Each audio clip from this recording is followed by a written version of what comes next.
নমস্কার। আমার তখন বছর 7-8 বয়স। কোনো এক অজানা কারণে আমাকে পড়তে নিয়ে যাওয়া হলো সেন্ট্রাল অ্যাভিনিউয়ের পাশে একটি বাড়িতে একজন ভদ্রলোকের কাছে। সে স্মৃতি কোনোদিনও ভুলব না। খুব পুরনো বাড়ি, কাঠের সিঁড়ি দিয়ে উঠে দোতলা বা তিনতলায় পড়তে যেতে হতো। সেই 1 ঘন্টা কি 1.5 ঘন্টা আমার জীবনে সেই 7-8 মাস ধরে চরম বিভীষিকাময় ছিল। কারণ ভদ্রলোক আমার ওপর অকথ্য অত্যাচার করতেন। অভিনব সে অত্যাচারের উপায়, চুল টানা থেকে আরম্ভ করে পেন্সিল হাতের মধ্যে দিয়ে চিপে দেওয়া, হাত মুঠো করতে বলে তার ওপর স্কেলের বাড়ি, এই রকম হতো। কিন্তু আশ্চর্যের বিষয় এই যে আমি বরাবর পড়াশোনায় কোনোদিনও খারাপ ছিলাম না। সেই জন্য এই অত্যাচার যে পড়াশোনার কারণে কোনোভাবে হতে পারে তা আমার চিন্তারও বাইরে ছিল। তাই সে গল্প কোনোদিনও বাড়িতে মা বাবার কাছেও বলতে পারিনি, নীরবে সহ্য করে যেতে হয়েছে। এত বছর বাদে সম্পূর্ণ বিনা কারণে সে সুতীব্র অত্যাচারের সমস্ত বেদনা কিন্তু মিলিয়ে গেছে। কিন্তু মিলায়নি 3টে জিনিস। প্রথমত, গভীর ক্ষত যা মনে সৃষ্ট হয়েছিল। দ্বিতীয়ত, এই শ্রেণীর মানুষ যারা শাসন এবং অত্যাচারের তফাৎ বোঝেন না, তাদের প্রতি তীব্র রাগ এবং ঘৃণা। এবং তৃতীয়ত, সেই সময় পড়া একটি বই, রবার্ট লুই স্টিভেনসনের অমর সৃষ্টি ট্রেজার আইল্যান্ড। এই অদ্ভুত গল্প দিয়ে আজকে শুরু করলাম, তার কারণ কিন্তু সেই treasure island. Lost and rare রেসিপিসের নতুন নতুন রান্নার এই অন্বেষণে এবার খুঁজে পেয়েছি এক জলদস্যুর বাড়ি। সত্যিকারের পর্তুগিজ জলদস্যুদের বাড়ি ছিল চন্দননগরে। আশ্চর্য এক সমাপতনে সে বাড়ি আমার এক অতি প্রিয় বন্ধুর, আমার কলেজের। তার নাম অনসুয়া মণ্ডল। তার আবার বিয়ে হয়েছে আমার স্কুলের এক বন্ধুর সাথে, তা কিন্তু আমি অনেক পরে জেনেছি। সেই অনসুয়ার কাছ থেকে খুঁজে পাই এক অদ্ভুত সুন্দর রান্না। সে বলে, জানিস, আমরা যখন চন্দননগরে থাকতাম, আমাদের আদি বাড়ি যেটা ছিল সেটা ছিল পর্তুগিজ জলদস্যুদের বাড়ি, যাতে এক সুড়ঙ্গ ছিল। সেই সুড়ঙ্গ গিয়ে মিলেছে সোজা গঙ্গায়। আর পরের যে বাড়িটিতে তারা থাকতো সেটিও এত মায়াময় যে বোঝাতে পারবো না। ছবি দেখেই এক লহমায় ফিরে গেলাম দাদার কীর্তিতে মহুয়া রায়চৌধুরীরা যে বাড়িটিতে থাকতেন সেই বাড়িটিতে। চন্দননগরের ধারে পর্তুগিজ জলদস্যুদের সেই ফেলে যাওয়া বাড়ি এবং রবার্ট লুই স্টিভেনসনের ট্রেজার আইল্যান্ড আমার মনে একাকার হয়ে যায়। অনসুয়া বলে, আমার মা একটা রান্না করে, জানিস, সেই রান্না কোথাও খাইনি। আমি বললাম, কি রান্না? সে বলে, শিং বা মাগুর মাছের একটা রান্না। অনসুয়ার মা শ্রীমতী ইরা পালিত আমাদের চ্যানেলের জন্য আজকে পাঠিয়েছেন সেই অতি সুন্দর রান্নার রেসিপি। আজকে শিখব তাঁর শেখানো শিং বা মাগুর মাছের হলুদ চিটা ঝোল। চলুন শিখি।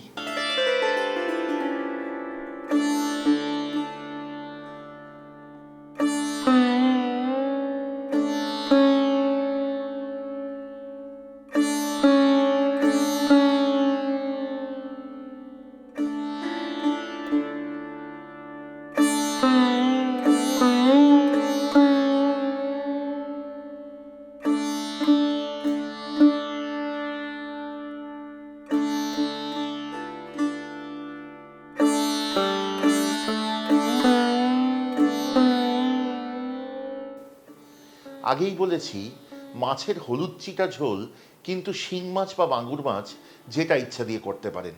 আমি এখানে নিয়েছি 2টি প্রমাণ আকারের মাগুর মাছ, এক একটিকে 4 টুকরো করে নিয়েছি।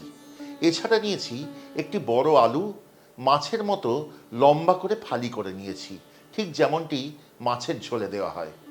এই রান্না কিন্তু আমাদের লস্ট অ্যান্ড রেয়ার রেসিপিসের অন্যান্য অনেক রান্নার মতোই অতি কম উপকরণে অতি সহজ রান্না, কিন্তু অতি সুন্দর। মাছ এবং আলুতে নুন হলুদ মাখিয়ে নিন।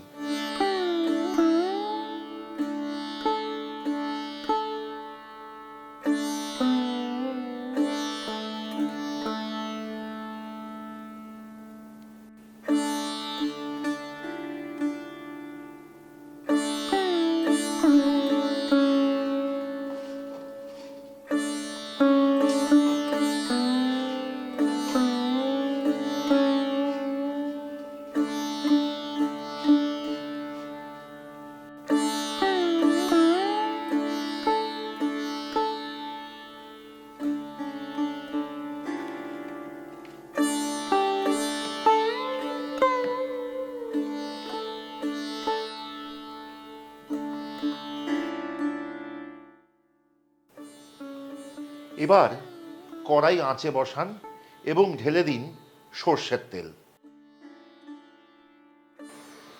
তেল গরম হলে তাতে হালকা ভেজে তুলুন মাগুর মাছের টুকরো।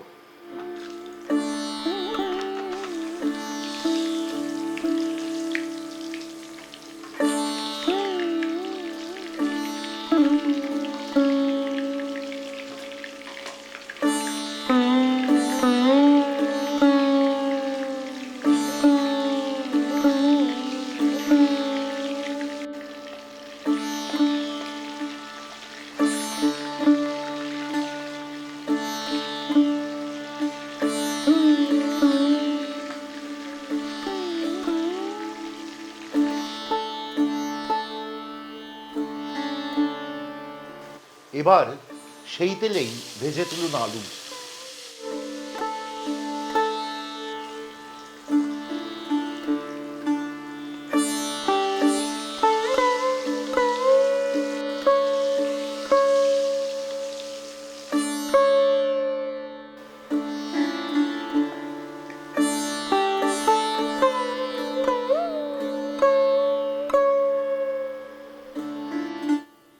এইবার কিন্তু আসবো এই রান্নার মূল এবং সবচেয়ে প্রয়োজনীয় অংশে। কড়াইতে যে অবশিষ্ট তেল আছে তার মধ্যে প্রয়োজন হলে আরেকটু তেল যোগ করুন। তারপর তেল যখন খুব গরম হবে, অর্থাৎ ধোঁয়া উঠবে ভালো করে, তখন তাতে যোগ করুন 2 চা চামচ হলুদ।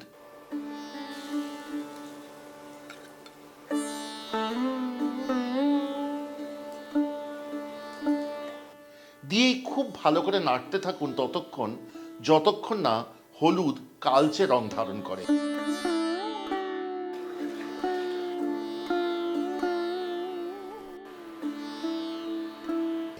তারপর তাতে যোগ করুন আলু আর কাঁচা লঙ্কা।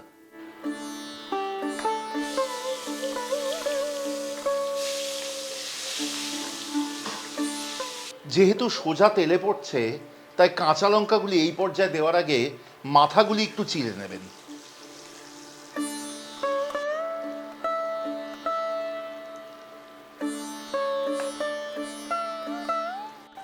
অল্পক্ষণ কষিয়ে নিয়ে এতে যোগ করুন মাছের ভেজে রাখা টুকরোগুলি।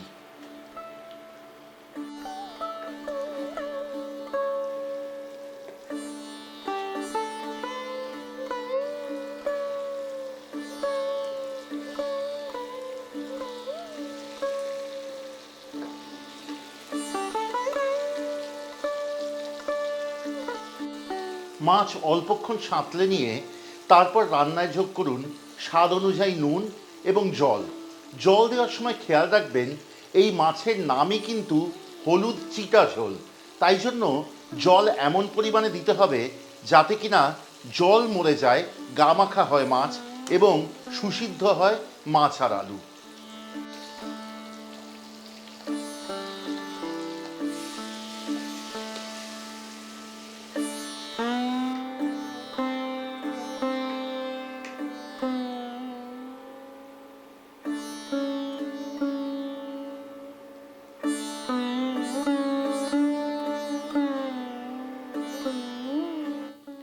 এই রান্না যতক্ষণ এই পর্যায়ে ফুটছে, আপনাদের সবার কাছে অনুরোধ রাখবো, কেমন লাগলো আজকের রান্না এবং আমাদের চ্যানেলের অন্যান্য রান্নাগুলি দয়া করে আমাদের কমেন্টে লিখে পাঠাবেন। ভালো মন্দ যা হোক লিখে পাঠান, আমরা সাধ্যমতো জবাব দেওয়ার চেষ্টা করব। দ্বিতীয়ত, যদি ভালো লাগে সাবস্ক্রাইব করে সঙ্গে থাকবেন, খুব আনন্দ পাবো। আর যদি মনে করেন আমাদের চ্যানেলের সব রান্নার নোটিফিকেশন প্রথম পৌঁছবে আপনাদের কাছে, তাহলে অবশ্যই বেল আইকনটি টিপে দেবেন। এই রান্নাটি করবার সময় প্রাণ জুড়িয়ে গেছে এই ভেবে যে মাত্র 5টি উপকরণে এরম রান্না হয়। লস্ট অ্যান্ড রেয়ার রেসিপিসে আমরা এরকমই অনেক রান্না রাখবার চেষ্টা করি যেগুলি মাত্র 5, 7, 8টি উপকরণে এবং ঘরোয়া উপকরণে। যদি ভালো লাগে অবশ্যই লাইক করবেন এবং শেয়ার করবেন বন্ধুবান্ধবদের সাথে, তাহলেই কিন্তু বেঁচে থাকবে আমাদের এই ঐতিহ্য।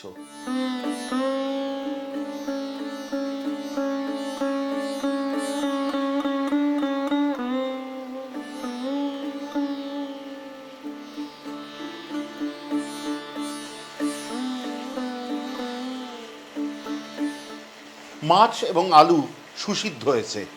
এবার সবশেষে আগে দিয়ে দিন আরও 2টি কাঁচা লঙ্কা এবং এই গা মাখা ঝোলের ওপর দিয়ে দিন আরও 1 চামচ কাঁচা সর্ষের তেল। আঁচ বন্ধ করুন, রান্না প্রস্তুত।